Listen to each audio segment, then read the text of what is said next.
శుభకార్యాలకు పూజార్ల కోసం వెతుకుతున్నారా? పూజారీస్.com లో అతి తక్కువ ధరలకే పూజార్లను ముందే బుక్ చేసుకోండి. వెంటనే కాల్ చేయండి. అత్యంత బాలమతసీ కుసుమ ప్రకాశం దిగ్వాసనం కనకభూషణ భూషితాంగం విస్రస్తకేశమరుణాధరమాయతాక్షం కృష్ణం నమామి మనసా వసుదేవసూనుం. భాగవత కథా సుధా తరువాయి భాగంలోకి వచ్చాం. కృష్ణుడు సుధాముడికి అనేక రకాల వరాలిచ్చి అక్కడి నుంచి బయలుదేరాడు. బలరాముడితో కలిసి గోపబాలుడితో కలిసి మధురా నగరంలో తిరుగుతున్నాడనమాట.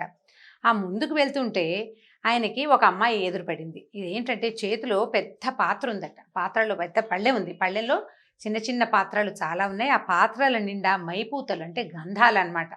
పైన రాసుకునేవి క్రీములు లాంటివి అనుకుందాం, లేదా గంధం అని కూడా చెప్పచ్చు. అయితే పాత్ర అది పుచ్చుకుని అట్లా మోసుకుంటూ వెళ్తుంది. దాని ఆమె ముఖం ఎంత అందంగా ఉందోట, మహాద్భుతమైన సౌందర్యంగా ఉంది. కానీ ఎలా ఉంది, ఎలా పొట్టిగా ఉందన్నమాట. ఆమెను చూసి కృష్ణుడు అడిగాడు అనమాట, ఓ పద్మాక్షి, ఎవరు నువ్వు? ఇవన్నీ ఎక్కడికి తీసుకెళ్తున్నావు? నీ పేరేంటి? ఇవి మాకు ఇస్తావా అని అడిగాడు. అవి ఇవ్వు, చక్కగా నువ్వు ఎంతో బాగుంటావు, నీకు బాగా మేలు జరుగుతుంది అన్నాడు. ఓ చక్కనిదానా అని పిలిచాడనమాట. పద్మాక్షి అని పిలిచేసరికల్లా ఆ అమ్మాయి ఏంది, ఓ సుందరంగా, నువ్వు భలే అందగాడివి, కానీ నన్ను వేధించద్దు. ఎందుకంటే అందరికీ అందాలు ఎలా వస్తాయి? నన్ను త్రివక్ర అంటారు, నేను కంసుడి దాసిని. అచ్చమైన మైపూతలు అంటే చక్కటి క్రీములు తయారు చేస్తుంది అనమాట ఇది. మా రాజు నన్ను చాలా మెచ్చుకుంటాడు, మీరు కూడా పూసుకుంటారా ఈ క్రీములు అని అడిగేసరికల్లా అయితే ఆయన నవ్వుతూ ఏం చేశారంటే, నవ్వుతూ చూస్తున్నాడు అనమాట. ఆమెను కేసి చూస్తుంటే ఆవిడ ఏం చేసింది, దగ్గరగా వెళ్ళింది. ఆ గిన్నె పళ్ళెం పుచ్చుకుని వాళ్ళ దగ్గరికి వెళ్తుంటే ఆమెకు మంచి సంతోషం కలుగుతోందట. నవ్వు, చూపులు, మనసు, అసలు వాళ్ళ నవ్వు మొహాలు, వాళ్ళు తన కేసు చూస్తున్నా అంటే ప్రేమగా చూస్తున్నారు అనిపిస్తోంది అనమాట. ఒక సంతోషం పట్టలేక ఏం చేసింది, ఆ మైపూతలు ఉన్నటువంటి పళ్ళాన్ని తాపింది. తీసుకోండి అని దగ్గరికి వెళ్ళింది. వెళ్ళేసరికల్లా ఏం చేశాడు, తీసుకుని చేతులు రాసుకున్నాడు అనమాట. చేతులకు రాసుకుని ముఖానికి రాసుకున్నాడు, ఒకళ్ళకొకళ్ళు రాసుకున్నాడు. చల్లగా ఉంది, ఎంత బాగుందో వాసన అనుకున్నారు. నున్నగా ఉంది, నునుపుగా అయింది. అది రాసుకునేసరికి చెయ్యి నున్నగా అయింది. నవ్వుకున్నారు, అంతా సంతోషించారు. బాగా సంతోషించి ఆమె ఏమనుకున్నాడంటే, ఆయన పాపం ఇలా పొట్టిగా 3 వంకర్లు తిరిగిపోయి ఉంది గూని అమ్మాయికి. పొట్టిది, మోకాళ్ళ దగ్గర, నడుం దగ్గర, మెడ దగ్గర 3 వంపులు వచ్చేసినాయి అనమాట. వచ్చి భూమికి దగ్గరగా ఉంది. ముఖం అందంగా ఉంది, దానికి చేతిలో విద్య కూడా ఉంది. పాపం ఆకారం లేదు. అందుకని ఆమె దేహాన్ని సరిచేయదలుచుకున్నాడు. ఏం చేశాడట, కాలు జాచి ఆమె నుంచుంది కదా, పాదం మీద కాలు పెట్టాడట. పాదం మీద కాలు పెట్టాడు. కాళ్ళు పెట్టి తొక్కి పట్టాడు.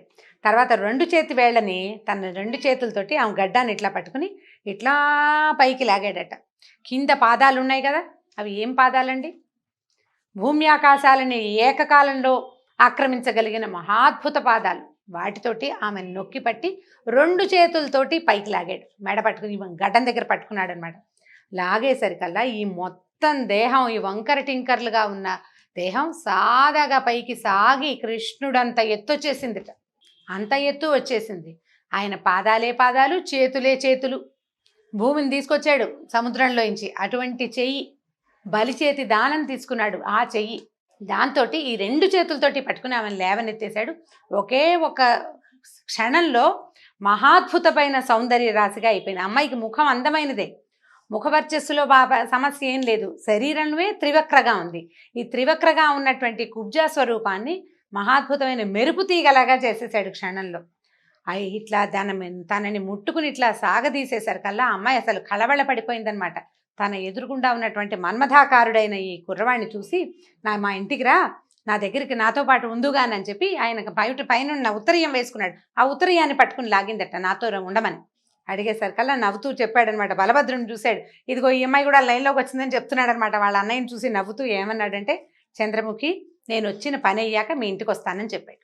ఆ పని అవ్వాలి కదా, నేను వచ్చింది ఏమిటి, వచ్చిన వ్యవహారం వేరు. ఆ వ్యవహారం చూడకుండా ఇట్లా అమ్మాయిల వెనకాల వెళ్ళిపోతే ఎట్లా? అందుకని వచ్చిన పని అయ్యాక నీ దగ్గరకు వస్తానని చెప్పాడు. చెప్పి ఆమెను పంపించేసి ఈ వెళ్తున్న దారిలో పుర ప్రజలు ఒక్కొక్కళ్ళు పట్టుకొచ్చి తాంబూలాలు ఇస్తున్నారు. పువ్వుల దండలు, చందనాలు, మెళ్ళో చందనపు దండలేస్తారు, పువ్వుల దండలేస్తారు. ఆనందం పట్టలేకపోతున్నారు పుర ప్రజలు చాలామంది.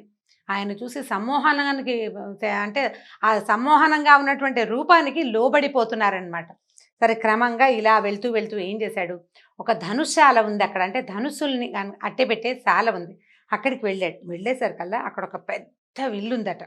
అది ఎలా ఉందంటే దేవేంద్రుడి ధనుసులాగా మిక్కిలి గొప్పదై మేటి వీరుల చేత సంరక్షింపబడుతున్నటువంటి దుర్భేద్యమైన పెద్ద ధనుసు. దాన్ని రక్షించే వాళ్ళన్నారు, బాబు వద్దమ్మా ముట్టుకోకు, పెద్దది బరువు మీద పడుతుంది అని చెప్తున్నారు, వద్దంటున్నారు వాళ్ళు.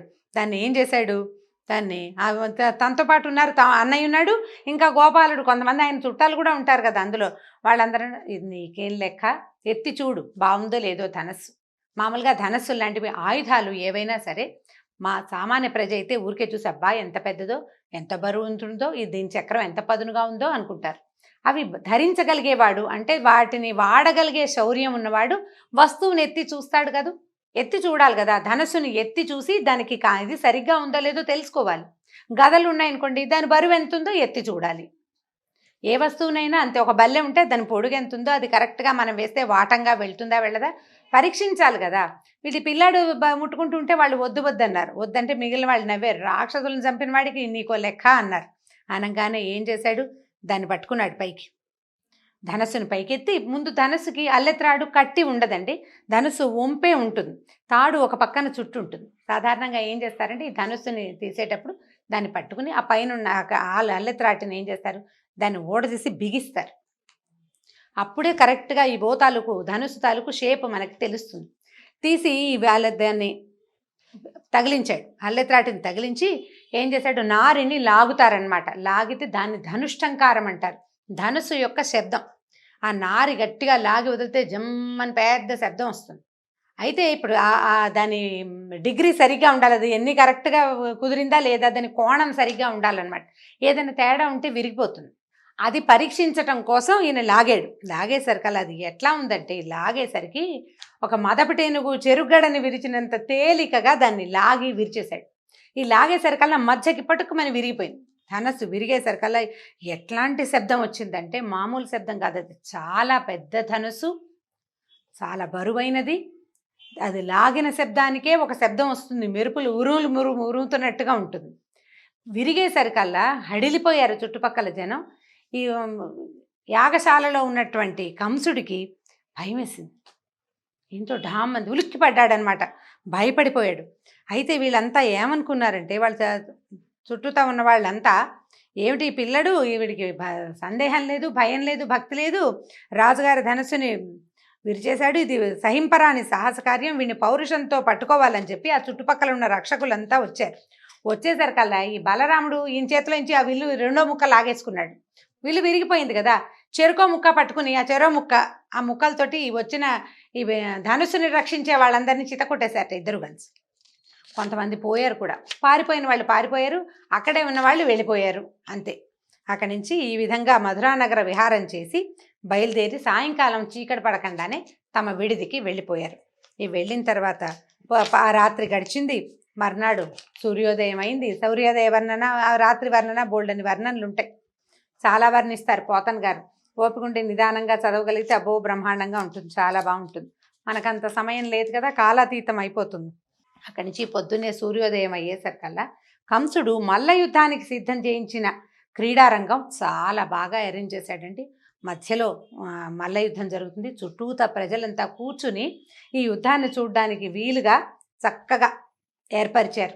కమ్మని కస్తూరి జలంతో బంగారు అనే మట్టి పరిపించారట అక్కడ. అంటే మల్ల యుద్ధం చేసేటప్పుడు కింద ఇసుకలో యుద్ధం చేస్తారు, ఆ మట్టిని మెత్తటి మట్టి తెప్పించారట, బంగారపు రంగు మట్టి, అందులో బురద గిరద లేవు, రాళ్ళు రప్పలు లేవు, నీట్గా క్లీన్గా జల్లెడ పట్టిన రజన్ లాంటి మెత్తటి మట్టి.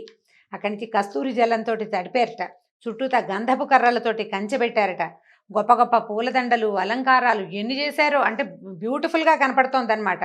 ఎడదెగని వాద్యాలు, అంటే డమడమడమ మోగుతున్నాయి అనమాట. పుర ప్రజలంతా ఈ మల్ల యుద్ధం జరుగుతుంటే ఆసక్తిగా ఉంటుంది, అప్పట్లో అవే ఉండేవి మరి ఆసక్తిదాయకమైన క్రీడలు. అందరూ అక్కడికి చేరారు, జనం అంతా సిద్ధంగా ఉన్నారు. ఈ కంసుడి తాలూకు సైన్యం అంతా రెడీగా ఉందన్నమాట, జరగబోయే యుద్ధానికి, ఆ తర్వాత జరగబోయే ఉత్పాతాలకి సన్నద్ధంగా ఉన్నారు. ప్రజలంతా ఉత్సాహంగా చూస్తున్నారు, ఏం జరుగుతుందో, ఏం చేద్దామో చూద్దామని. సరే, ఇప్పుడు ఏమైందట, మల్ల రంగానికి దగ్గరలో ఉన్నతాసనంలో, ఒక పెద్ద ఆసనంలో కంసుడు తన మంత్రులతో సామంతులతో వాళ్ళంతా తనని సేవిస్తుండగా అందరూ నమస్కారం అంటుంటే ఈయనకు లోపల మాత్రం భయం వేస్తోందనమాట. ఖేదంతో ఏం జరగబోతోందోనని, తన మృత్యువు సమీపంలోనే ఉందేమోనన్న భావంతో లోపల బెదురుతున్నాడు. పైకి గాంభీర్యాన్ని నటిస్తూ అందరి సేవలు అందుకున్నట్టుగా గంభీరంగా కనపడుతున్నాడు అనమాట. సమస్త సముద్రాలు ఉన్న మొలనూలుగా ఉన్న భూమండలాన్ని మోయడం మానుకుని నడిచొస్తున్నట్టుగా ఉన్నారట. కులపర్వతాలే నడిచొచ్చేస్తున్నట్టుగా ఉన్నటువంటి మల్లురు. అంటే మామూలుగా ఈ మల్ల యోధులు అనేసరికల్లా వీళ్ళు ఏదో సన్నగా బాడీ బిల్డింగ్ వాళ్ళ ఉంటారండి. మంచి నడకొండల్లా ఉంటారు. మనిషిని చూసేసరికి వాడే ఒక నడుస్తున్న కొండలా ఉంటాడు. ఎలా ఉన్నారంటే భూమిని కులపర్వతాలు మోస్తాయని చెప్తారండి. ఈ కులపర్వతాలు అంటే 8 దిక్కుల్లోనూ 8 ఏనుగులు దిగ్గజాలు పైనుంచి పట్టుకుంటాయని, కులపర్వతాలు కింద నుంచి మోస్తాయని మనకి శాస్త్రంలో అట్లా చెప్పబడింది. ఇవి కాకుండా కింద నుంచి ఆదిశేషువు ఇట్లా లేపి పెడతాడు అని. పర్వతాలని భూధరాలు అంటారు. అంటే కొండ ఈ భూమిని మోస్తాయట. ఆ కులపర్వతాలు ఏవో కొన్ని ఆ పని మానేసి ఇక్కడికి వచ్చినట్టు కనిపిస్తున్నాయట. ఎవరెవరున్నారు చూడండి. చాణూరుడు, ముష్టికుడు, శలుడు, తోసలుడు తమ వాళ్ళ తాలూకు గురువుల్ని వెంట పెట్టుకుని, అంటే ఈ మల్ల యోధులకి పాఠం చెప్పిన గురువు గారులు ఉంటారు కదా, వాళ్ళు కూడా వస్తారు. యోధుడు అంటే వాడు ఒకడే రాడు, వాడికి పరివారం ఉంటుంది. మనం కూడా చూడండి రెజ్లింగ్ కాంపిటీషన్స్ చూస్తామా, ఒకడు ముసుగేసుకుని నడిచేస్తుంటాడు ఆ రెజ్లర్. ఆయన వెనకాల పక్కన సేవించేవాళ్ళు ఒక 3-4 విసిరి కరబెట్టి విసిరేవాడు, మంచినీళ్ళు ఇచ్చేవాడు, 5-6 వస్తారు. అట్లా వీళ్ళకు కూడా ఒక్కొక్కళ్ళకి ఒక 6-7 ఉన్నారు వాళ్ళ సొంత గురువులు, తర్వాత శిష్యులు. మంచినీళ్ళు అందించేవాడు, వస్త్రాలు సరిచేసేవాడు, తర్వాత ఏమో ఈ నోట్లో ఏదైనా పళ్ళకి తగలకుండా పెట్టేవాడు, ఆభరణాలు సరిచేసేవాళ్ళు. ప్రతివాడికి ఒక పరివారం ఉంటుందన్నమాట. ఈ పరివారంతో సహా వస్తున్నారు లోపలికి. వస్తుంటే ఎట్లా ఉందంటే డమా డమా డమా శబ్దాలు వస్తుంటే వీళ్ళకి స్వాగతం చెప్పడానికి కూడా ఏదో మంగళ వాయిద్యాలు అవి మోగించరు. ఈ మల్ల యుద్ధాలు అవి అప్పుడు స్మూత్గా ఉండదు. ఉద్రేకాన్ని కలిగించేటువంటి శబ్దాలు, డోలు లాంటివి, అంటే డప్పులు లాంటివి. ఆ శబ్దాలకి ఇంకొంచెం మంచి ఉత్సాహభరితంగా గబగబా నడుస్తూ వీళ్ళంతా చేరుకున్నారు. నందురు మొదలైన గోపాలుడంతా వెళ్ళి రాజును దర్శించి కానుకలు సమర్పించారు. వీళ్ళు తెచ్చారు కదా బోల్డ్ కానుకలు, అవన్నీ సమర్పించి ఎవరికి అప్పచెప్పాల్సిన వాళ్ళకి అప్పచెప్పేసి ఆయన ఆజ్ఞతోటి పెద్ద పెద్ద ఆసనాల మీద వరుసగా కూర్చున్నారు. సరే, బలరామకృష్ణులు కూడా చక్కగా అలంకరించుకున్నారు. ఇక్కడ ఈ జట్టీలు, భేరీ, నినాదాలు, పై అని పెద్ద పెద్ద సౌండ్లు వస్తున్నాయి. ఈ డమడమా మోగుతుంది. వీళ్ళకు కూడా ఉత్సాహం వచ్చింది, పిల్లలకు కూడా. ఆ మల్లరంగం చూద్దాం అనుకున్నారు. సరే, జంకు గొంకు లేదు. వాళ్ళకేం జంకు, భయం భక్తి ఏం లేవు అక్కడ. భయభక్తులు ఎవరికి ఉండాలండి? భయపడాల్సిన వాడికి భయభక్తులు ఉండాలి. ఏ భయము లేనివాడి, అంటే అభయం ఇచ్చేవాడికి భయభక్తులు ఎందుకుంటాయి? వాడికి ఏం ఉండక్కర్లేదు.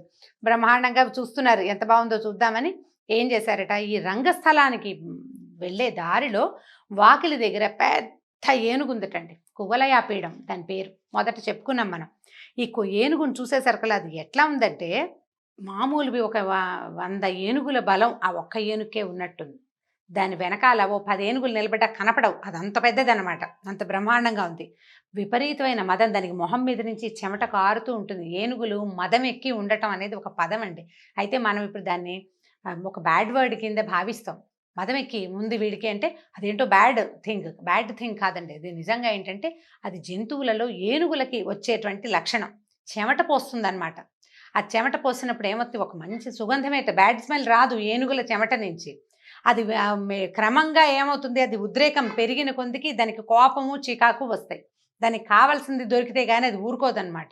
ఆ ఏనుగులకు వచ్చే ఉద్రేకాన్నే మదమెక్కటము అనే పదం. అంటే మన మానవులకి కూడా అలాంటి పిచ్చి ఉద్రేకం, ఒళ్ళుపై తెలియనితనం వస్తుందని చెప్పడం కోసం ఆ పదాన్ని మనం రూఢ్యర్థంగా వాడుకుంటాం. కానీ అది ఏనుగుల విషయంలో వాడవలసిన పదం. అక్కడి నుంచి ఇది మొహం మీద నుంచి చెమట కారుతుంది, మంచి తిక్క మీద ఉందన్నమాట. దాన్ని అక్కడ కనపడేసరికల్లా ఏమన్నాడు, ఈ గుమ్మానికి అడ్డంగా నుంచోబెట్టారు. దాన్ని లోపలికి రావాలి కదా. వస్తుంటే, ఓ మావటి, నువ్వు మా వైపు నువ్వు ఏనుగుని తోలాల్సిన పని లేదు, వెనక్కి మరలించు. మా వైపు ఎందుకు తోలుతున్నావు, ఏనుగుని మరలించు వెనక్కి అని గట్టిగా మాట్లాడాడు. ఈ మాట్లాడిన శబ్దం ఎలా ఉందంటే మేఘ గంభీర ఘోష అని చెప్తారు. విష్ణుమూర్తి తాలూకు శబ్దమే ఆయన మాట్లాడితే ఉరిమినట్టు ఉంటుందిట. మేఘంలో నుంచి వచ్చే శబ్దంలాగా ఉంటుంది. ఈ బాలక ఆ రూపంలో ఉన్నప్పటికీ ఆయన కంఠానికి ఏమీ తేడా లేదు. అదే గొంతు. ఆ మేఘ గంభీర స్వరంతో, మా వైపు ఎందుకు తిప్పుతావు, ఏనుగుని వెనక్కి తిప్పు. ఒకవేళ నా వైపు కనుక నువ్వు ఢీ కొట్టించడానికి ప్రయత్నం చేసావా, పిడికిరి పోట్లతో నిన్ను కూడా కైలాసానికి పంపిస్తానని చెప్తున్నాడు.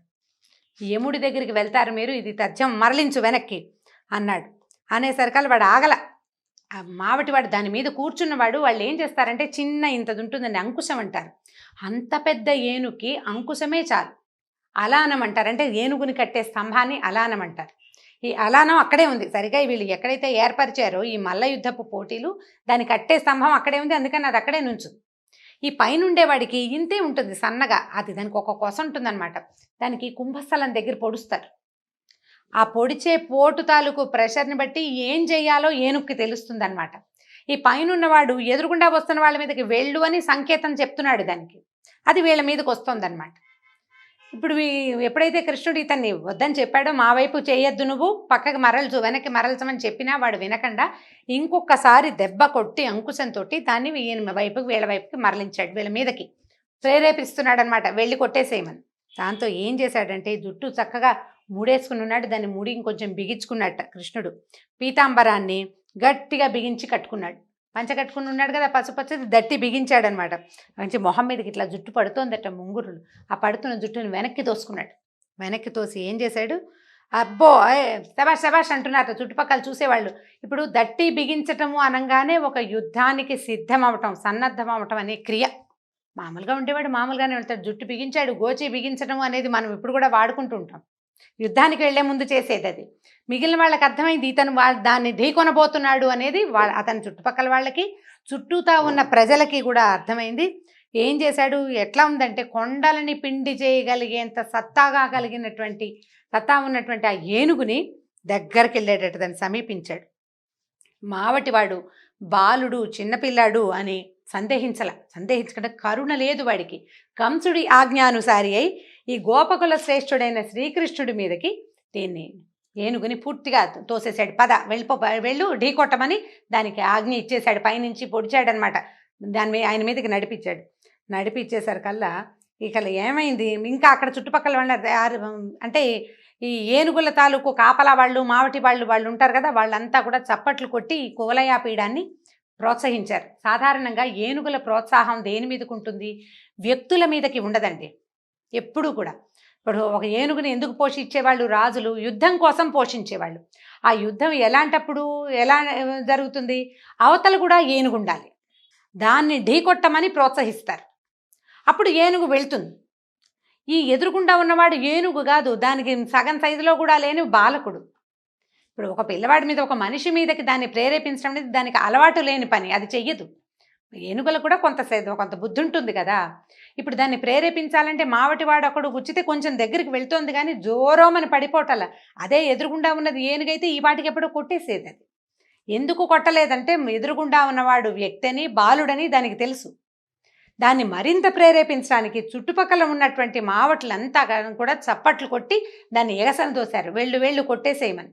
పైన వాడి మాట పూర్తిగా అది వినదు. ఎప్పుడు వింటుంది, ఎదురుగుండా ఉన్నది ఏనుగైతే, లేదా అది యుద్ధరంగం అయితే. ఇక్కడ ఆ పరిస్థితి లేదు కదా. దాంతో ఇది ఏం చేసింది, ఎట్లా అంటే ఒక్కసారి తుళ్ళిపడింది చప్పట్లు వినేసరికల్లా, పద అని ఎగసం దోసేసరికల్లా. దాంతో మృత్యుదేవతలాగా, కాలపురుషుడిలాగా, యముడిలాగా శ్రీకృష్ణుడి మీదకి దూకిందట ఏనుగు. దూకేసరికల్లా పైగా దీని మొహం మీద నుంచి మదజలం వస్తుందా, అది ఎట్లా ఉంటుందంటే అరటి పువ్వుల వాసన వస్తుందటండి ఏనుగు మదజలం. ఎవరైనా కావ్యాలు అవి చదివిన వాళ్ళకి తెలుస్తుంది. దీన్ని ఇలాంటి విషయాన్ని కాళిదాసు ఎన్ని చోట్ల వర్ణించాడండి. కుమార సంభవం, రఘువంశం కావ్యాల్లో కనపడుతుంది అనమాట. ఏనుగుల ముఖం మీద నుంచి వచ్చే ఈ మదజలపు వాసన ఒక రకమైన పువ్వుల వాసనని పోలి ఉంటుంది. అది కూడా అరటి పువ్వుల వాసన అని చెప్తారు. వాటికి తుమ్మెదలు తిరుగుతాయి పువ్వుల మీద. ఈ మదజలాన్ని కూడా ఈ పువ్వుల వాసనగా భ్రమపడి ఈ తుమ్మెదలన్నీ తిరుగుతూ ఉంటాయి. ఈ తుమ్మెదలు తిరిగేసరికల్లా, తుమ్మెదలు తిరిగిన కొందికి అవి చెవి దగ్గర మొహం మీద ఎక్కాయి కదా నీళ్లు గారేది, అవి గొయ్యి అని తిరుగుతుంటే ఆ జంకారానికి దానికి ఇంకా తిక్క పుట్టిపోతుంది అనమాట. ఇంకా అహంకరించింది. ఏం చేసింది, తర్వాత ఘీంకారించింది, పెద్దగా ఘీంకారం చేసింది. తన తొండంతో ఎట్లా ఉందంటే, తొండం ఆదిశేషుణ్ణి కూడా నిర్లక్ష్యం చేయగలిగే తొండం అట. అంత పెద్ద ఏనుగు అనమాట. సౌరిని పట్టుకుందట. ఈయనెక్కడ, ఆయన లొంగుతాడు దానికి. అటునిటు ఏం చేశాడంటే రాహువు ముఖంలోంచి తప్పించుకునే బాలభాస్కరుడిలాగా ఎగిరి దాని కాళ్ళ మధ్యలో దూరిపోయాడు. ఒక దూకాడు పక్కకి, కాళ్ళ మధ్యలోకి వెళ్ళిపోయాడు.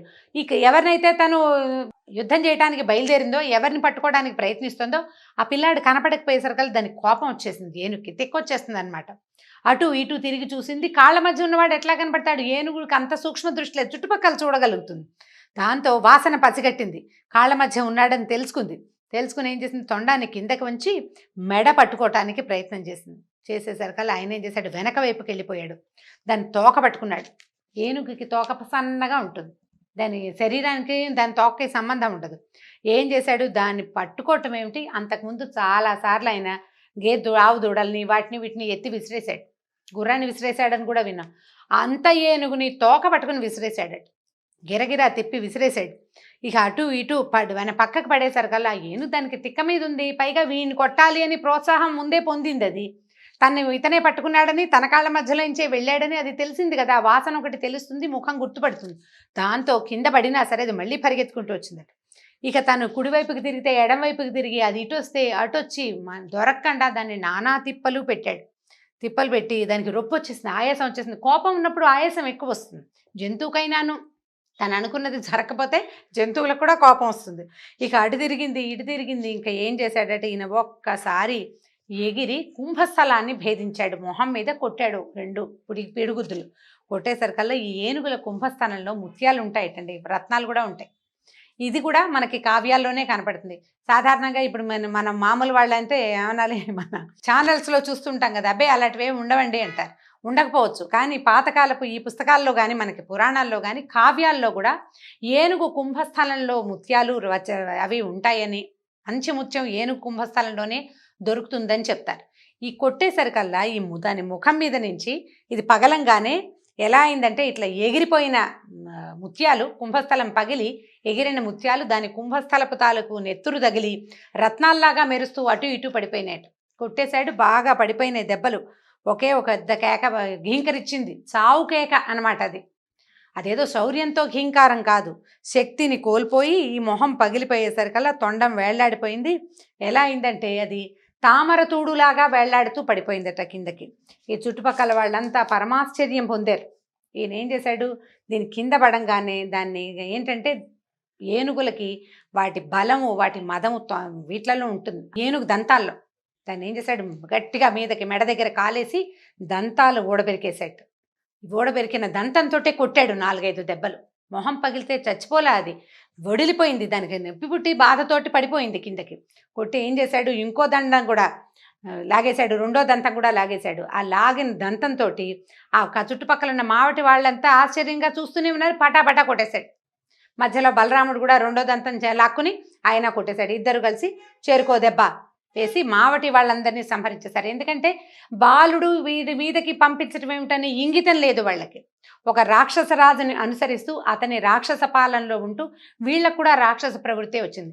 ఇంత నడగొండలాగా ఉన్న ఏనుగు బాలుర సమూహం మీదకి పంపటం ఏమిటి అనే చిన్న ఆలోచన చేయని వాడు మనిషి అయినా రాక్షసుడితోటి సమానమే. దాంతో మొన్న మావటి వాండ్రందరినీ సంహరించేశారు.